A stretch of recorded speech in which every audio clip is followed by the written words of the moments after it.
श्री राम जय राम जय जय राम, श्री राम जय राम जय जय राम।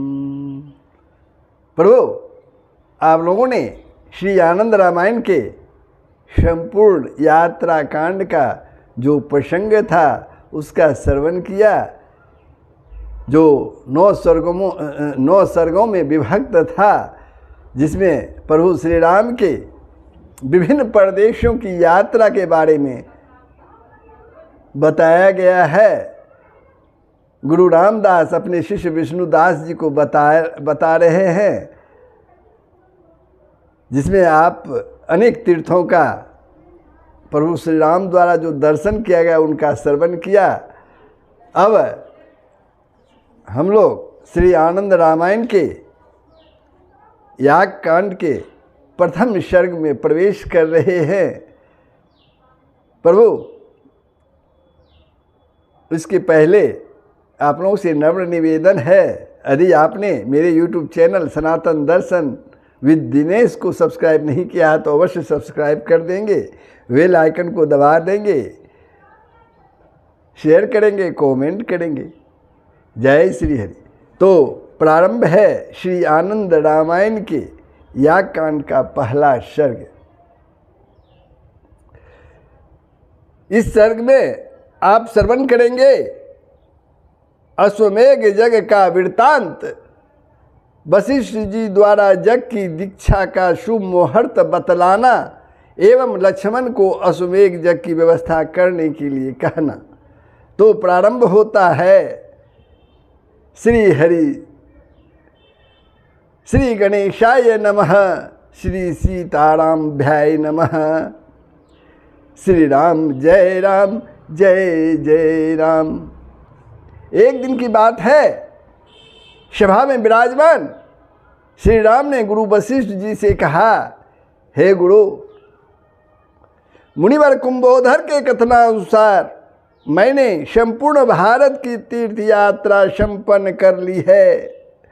अब इस समय मैं उन्हीं की आज्ञा से अश्वमेघ यज्ञ करना चाहता हूँ। आप यज्ञ को संपादित करने के लिए जिन जिन वस्तुओं की आवश्यकता हो वह सब लक्ष्मण को बताने की कृपा करें। प्रभु श्री राम गुरु वशिष्ठ जी कहते हैं, किसी शुभ मुहूर्त तथा उत्तम लग्न में श्याम वर्ण के कान, पैर तथा पूंछ वाले एक श्याम कर्ण नामक घोड़े को दिव्य वस्त्रों तथा आभूषणों से विभूषित करके पृथ्वी की परिक्रमा के लिए छोड़ा जाए। उस अश्वमेघीय घोड़े की रक्षा के लिए 10,000 सेना लेकर शत्रुघ्न सुमंत्र के साथ जाए। श्री राम के इन वचनों को सुनकर मुनिश्रेष्ठ वशिष्ठ जी ने ज्योतिर्विदों के साथ विचार करके शुभ मुहूर्त तथा शुभ लग्न देखा और सभा के मध्य श्री राम की सन्निधि में सुमित्रा पुत्र लक्ष्मण से कहा, हे लक्ष्मण, श्री रामचंद्र जी के अश्वमेघ नामक यज्ञ को संपन्न करने के लिए दीक्षा प्राप्त करने का शुभ मुहूर्त आज से ठीक 7वें दिन जानना चाहिए। आज से ठीक 7वें दिन है।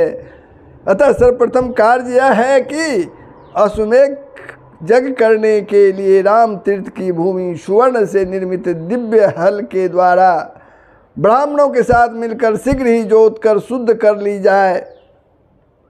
हे लक्ष्मण, अयोध्या नगरी के चारों ओर 10 कोस तक की भूमि सर्वत्र एक समान बराबर की जाए, कहीं भी ऊंची नीची न रहे, इसमें कहीं भी कोई कंकर पत्थर न रहने पाए। चंदन, जाति इत्यादि सुगंधित द्रव्यों से उस भूमि का लेपन कर दिया जाए। उस भूमि पर एक अत्यंत श्रेष्ठ यज्ञ मंडप बनाना चाहिए जो कहीं से भी खंडित ना हो। उसे जामुन तथा आम्र आदि वृक्षों की शाखाओं, फूलों तथा पल्लवों से भली भांति सुसज्जित कर केले के स्तंभों से उसमें द्वार बनवाए जाएं।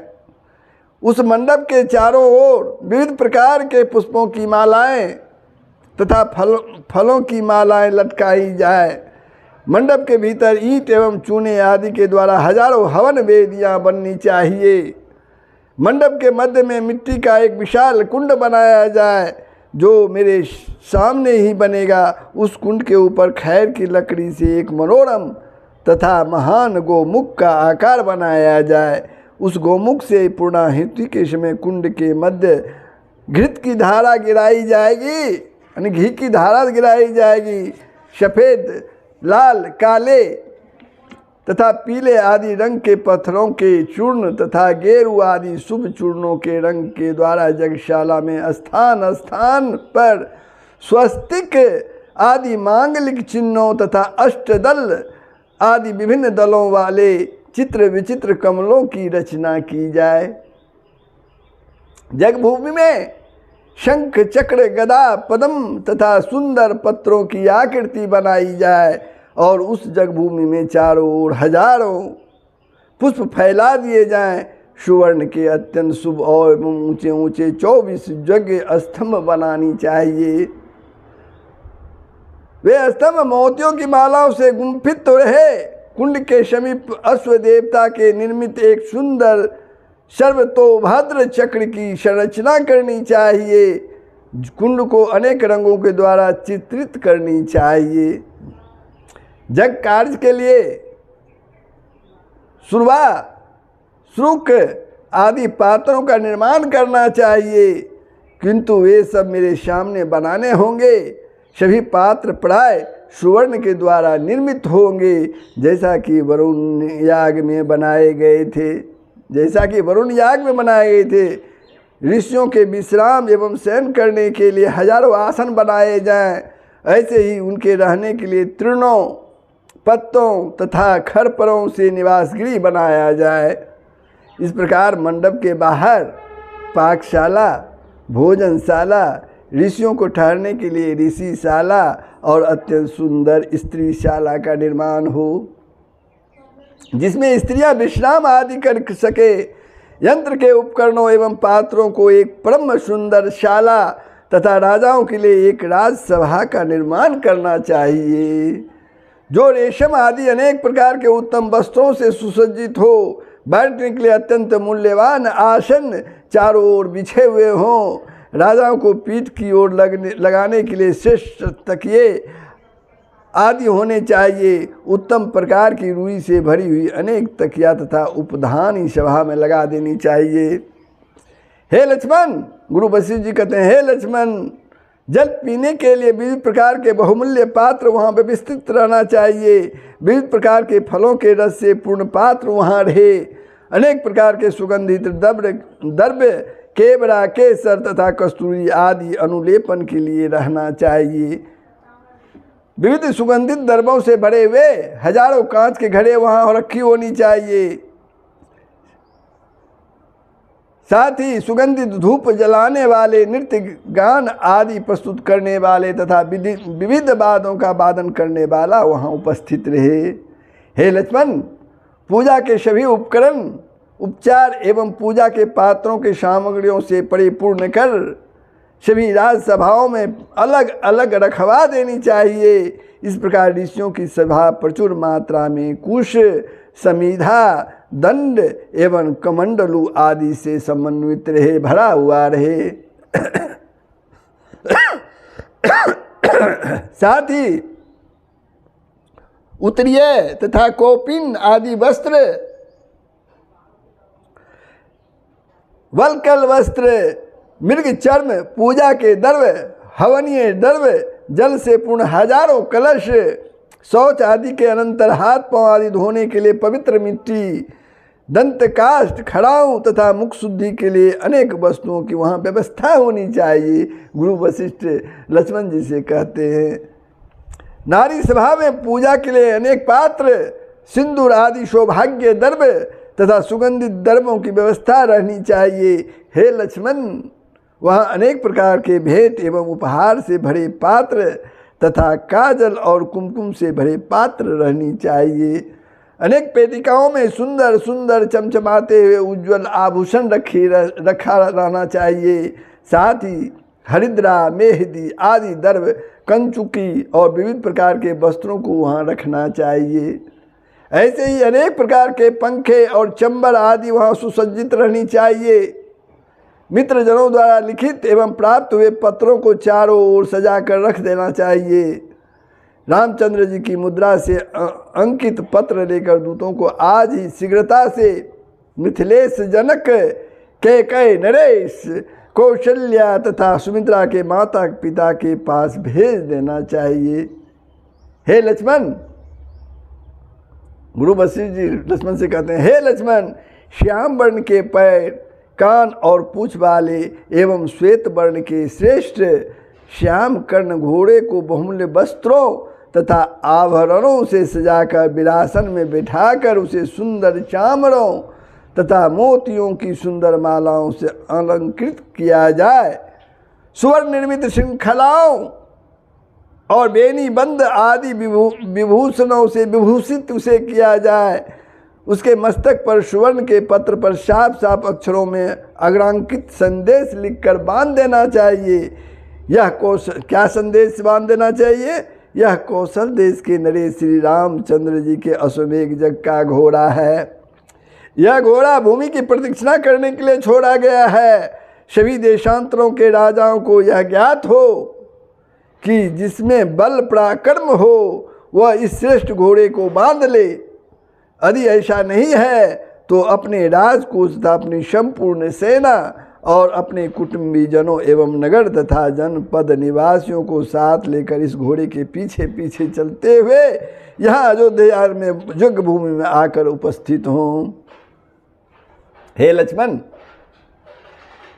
मार्ग में जो उद्दंड राजा मिले उन्हें युद्ध करके पराजित करना चाहिए। चित्र विचित्र मुक्तामणियों से सुसज्जित एक सिद्ध मंडप बना लेना चाहिए।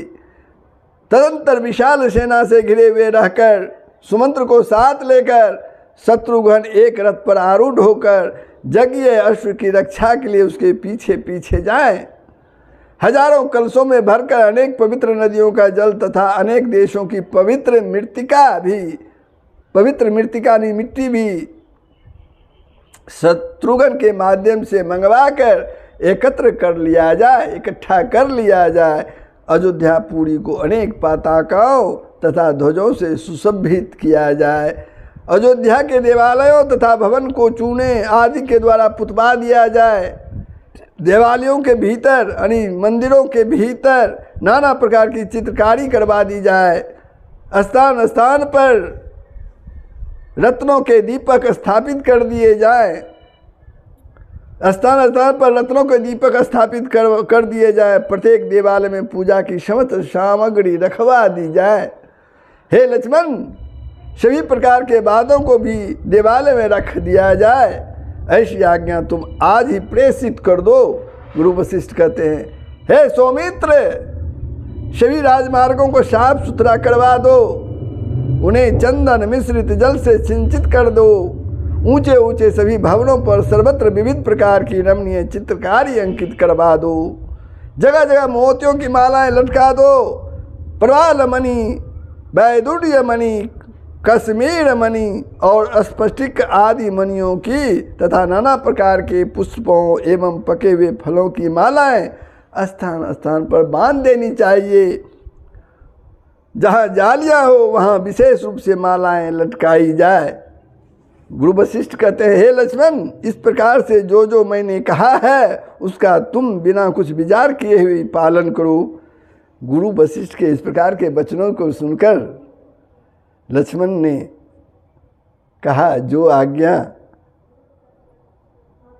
प्रभु, गुरु जो आज्ञा, यह सब स्वीकार कर लिया। और गुरु वशिष्ठ जी ने जितना कहा था उससे भी 100 गुना अधिक कार्य पूर्ण किया। तो ये यागकांड के प्रथम सर्ग में आप लोगों ने श्रवण किया। बंधुओं, ये प्रसंग आपको कैसा लगा? अश्वमेघ यज्ञ होने जा रहा है। आप लोग लगातार इसका श्रवण करेंगे। अगर आपने वीडियो को सब्सक्राइब नहीं किया है तो ज़रूर सब्सक्राइब कर देंगे, शेयर करेंगे, बेल आइकन को दबा देंगे, कमेंट करेंगे। जय श्री हरि, जय श्री राम, जय बजरंगबली। सबका भला ही होगा, पूरे विश्व का कल्याण होगा। यही सनातन धर्म का मूल तत्व है, मुख्य तत्व है। जय श्री हरि।